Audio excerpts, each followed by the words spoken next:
मैं हूं रत्ना और आप देख रहे हैं सी न्यूज भारत। वक्त हो चुका है महाराष्ट्र बुलेटिन का। बात करेंगे अकोला की, जहां मुख्यमंत्री सौर ऊर्जा परियोजना का लोकार्पण समारोह बड़े धूमधाम से संपन्न हुआ।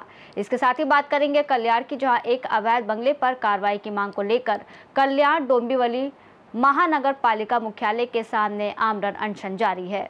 खबर अकोला से है, जहां मुर्तिजापुर तालुका के गांव मरुम्बा में 40 एकड़ ई श्रेणी की सरकारी जमीन पर मुख्यमंत्री सौर कृषि योजना 2.0 के तहत 9 मेगावाट परियोजना पूरी हो गई है। महाराष्ट्र राज्य वितरण कंपनी के कार्यकारी अभियंता गोरखनाथ सबकाले ने मीडिया से बात करते हुए बताया कि इस परियोजना से मुरुम्बा, सिवान, दहाटोडा, किनखेड़ के कृषि फीडरों पर 2800 किसानों को महाराष्ट्र राज्य वितरण कंपनी के 33 केवी सब स्टेशन से मरुम्बा के कृषि फीडर तक प्रतिदिन 8 घंटे बिजली की आपूर्ति की जाएगी। कार्यक्रम की अध्यक्षता लोकसभा क्षेत्र के सांसद अनूप धोत्रे ने की तथा उद्घाटनकर्ता विधायक हरीश भाऊ पिंपले थे। विशेष अतिथि अधीक्षण अभियंता अजीत दिनोरे, ग्रामीण कार्यकारी अभियंता गोरखनाथ सबकाले, नंदकिशोर राउत तालुका ग्रामीण अध्यक्ष रहे। इस अवसर पर प्रशांत ठाकरे भाजपा मंडल अध्यक्ष मुर्तिजापुर, कुरणखेड़ भूषण कुकाटे, मुरम्बा सरपंच धनश्री भाटकर आदि इस कार्यक्रम में उपस्थित थे। अपने परिचयात्मक भाषण में लोकप्रिय विधायक हरीश पिंपले ने कहा कि यह सोलर पार्क मेरे निर्वाचन क्षेत्र में सबसे अधिक सौर ऊर्जा परियोजनाएं लगाएगा और किसानों को सिंचाई के लिए प्रतिदिन 8 घंटे नियमित बिजली आपूर्ति मिलेगी। आज गावामध्ये 9 मेगावॅटचा जो लोकार्पण सोहळा झाला, त्यामुळे आमच्या गावातील लोकांना, जे शेतकरी वर्ग आहे त्यांना वीज मिळेल, दिवसा वीज मिळेल। आणि आतापर्यंत काय व्हायचं, दिवसा वीज राहायची नाही आणि रात्री वीज राहायची। त्यामुळे लोक थंडीमध्ये हरभरा जेव्हा पेरतात तेव्हा पाणी द्यावं लागते, गहू जेव्हा पेरतात तेव्हा पाणी द्यावं लागते। तर थंडीमध्ये लोक रात्रीचे शेतात जायचे आणि मग रात्री वीज देणं किती कठीण आहे, कारण की एक तर उजेड नसतो आणि त्यामध्ये वन्य प्राण्यांचा त्रास असतो। त्याच्यानंतर कोणी करंट लावतं, त्यामुळे काही लोक जे आहे ते मृत्युमुखी पडतात आणि त्यामुळे मग बरेच शेतकऱ्यांचं खूप नुकसान होतं। आणि एवढ्या थंडीमध्ये आपल्याला जेव्हा घराच्या बाहेर निघावं वाटत नाही, त्या थंडीमध्ये हे लोक शेतात जाऊन वीज द्यायचे। पण आता या प्रोजेक्टमुळे गावाला खूप मोठा फायदा झालेला आहे की सकाळी वीज मिळेल। त्यामुळे लोक सकाळी दिवसा जे आहे ते पाणी देऊ शकतील आणि पाणी दिल्यामुळे मग त्यांना पीकही उत्पन्नही जास्त होईल आणि जो रात्रीचा त्यांचा त्रास आहे तो वाचेल। त्यानंतर आमच्या गावचे जे काही लोक आहेत, जे इथे जे कामासाठी मुलं लागणार आहेत, त्या मुलांना रोजगार मिळेल आणि त्याच्यामुळे बराच फायदा आहे। त्याच्यानंतर सूर्याची उष्णता जे आहे ते फ्री ऑफ कॉस्ट आहे आणि त्याच्यामुळे जर वीज निर्मिती होत आहे तर डेव्हलपिंग पासून डेव्हलप पर्यंत आपला भारत चाललाय म्हणजे, आणि त्यामध्ये आमच्या गावाचा एक मोठा वाटा आहे आणि सिंहाचा वाटा आहे, कारण की आम्ही 9 मेगावॅटचा हा खूप मोठा प्रोजेक्ट आहे जो या तालुक्यामध्ये राबवला आहे आणि त्याच्यामुळे चांगलं होईल सगळ्या गावाचं आणि शेतकऱ्यांचं।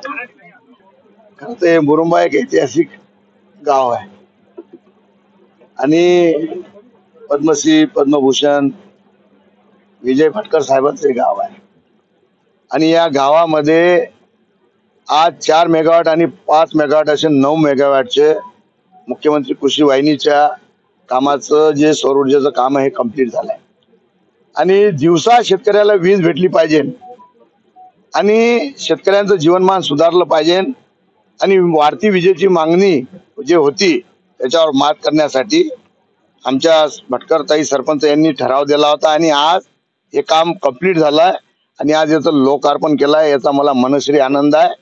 हे जे 9 मेगावॅट जे वीज निर्मिती होणार आहे याच्यामुळे शेतकऱ्यांना सूर्य निघाल्यापासून सकाळी तर सूर्य अस्त होईपर्यंत दिवसात कृषी पंपासाठी वीज भेटणार आहे।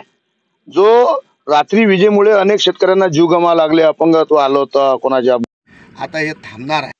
आणि आज उमा माता इथं आहे, पाणी भरपूर या भागामध्ये आहे, पण विजेमुळे सिंचनाचा थोडासा प्रॉब्लेम झाला होता, पण आता तो प्रॉब्लेम दूर झालेला आहे। आता दिवसा विजेमुळे या भागातले शेतकरी आपली शेती वलिताखाली आणतील आणि सुखी संपन्न होतील आणि आपली GDP वाढणार आहे मूर्तिजापूर मतदारसंघाची देशाची।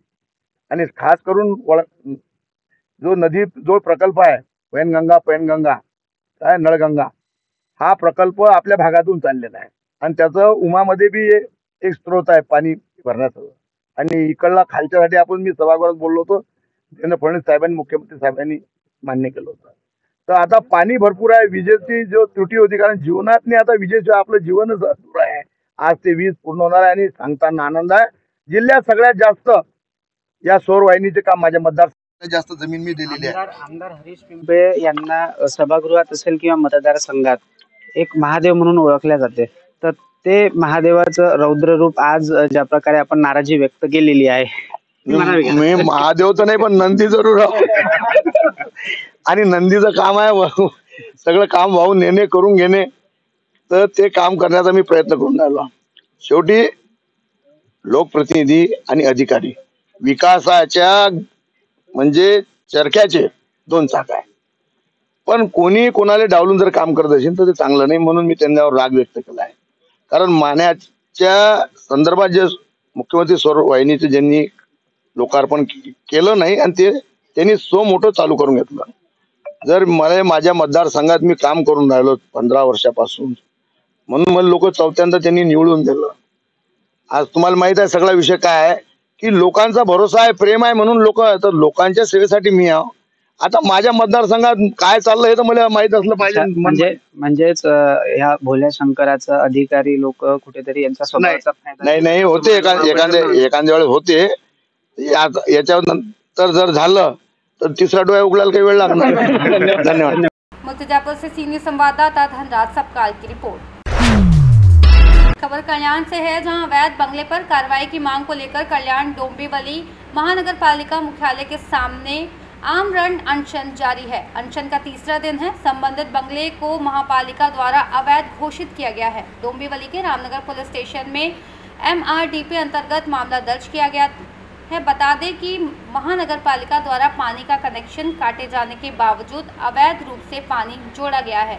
कई बार पत्राचार के बाद ही महापालिका के अधिकारी कार्रवाई से बचते रहे हैं। आरोप है कि इस अवैध बंगले को महापालिका के अधिकारियों का संरक्षण प्राप्त है। इस संबंध में अलका शरद महात्रे ने क्या कुछ बताया, सुनिए।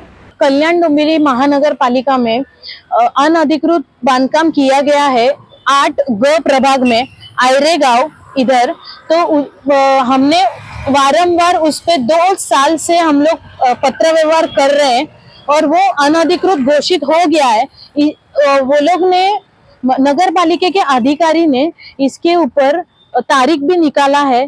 3 तारीख निकालने के बावजूद भी कोई भी कार्रवाई हुआ नहीं है। इसके वजह से हम लोग ने वापस 23 तारीख को 23/5/2025 को हम लोग उपोषण के लिए बैठे हैं। हाई कोर्ट, सुप्रीम कोर्ट का ऑर्डर है कि जिधर भी अनधिकृत बांधकाम है, कोई भी हाई कोर्ट, सुप्रीम कोर्ट के ऑर्डर के लिए रुकने की जरूरत नहीं है, कोर्ट तक आने की जरूरत नहीं है, तुरंत वो निष्कासित करना चाहिए करके। लेकिन तभी भी कल्याण डोंबिवली महानगर पालिका इस मामले में वो लोग सीरियस ही नहीं है, वो लोग सीरियसली ले ही नहीं रहे। हम लोग इसके पहले भी 4 दिन उपोषण कर चुके। वो टाइम पे हम लोग को उन्होंने आश्वासन दिया हमारे वार्ड ऑफिसर ने कि कार्रवाई होगी।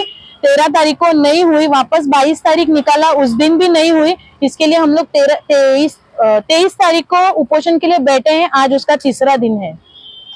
हाँ, मेडिकल चेकअप एवरी 24 आवर्स में वो लोग कर रहे हैं, आ रहे हैं और मेडिकल चेकअप करके जा रहे हैं, क्योंकि डे नाइट हम लोग यहीं पे हैं। आपको पुलिस का सहयोग कैसे मिल रहा है? पुलिस लेडीज कांस्टेबल भी आ रहे हैं, लेडीज कांस्टेबल का भी वो लोग का प्रोटेक्शन है हम लोग को, और वो भी प्रोटेक्ट कर रहे हैं। लेकिन कल्याण डोंबिवली महानगर पालिका की तरफ से ही कोई हम लोग को प्रोटेक्शन नहीं है, और वो हम लोग को कोई साथ नहीं दे रहे, और वो लोग को कुछ पड़ा ही नहीं है हम लोग उनके ऑफिस के बाहर बैठने के बावजूद भी।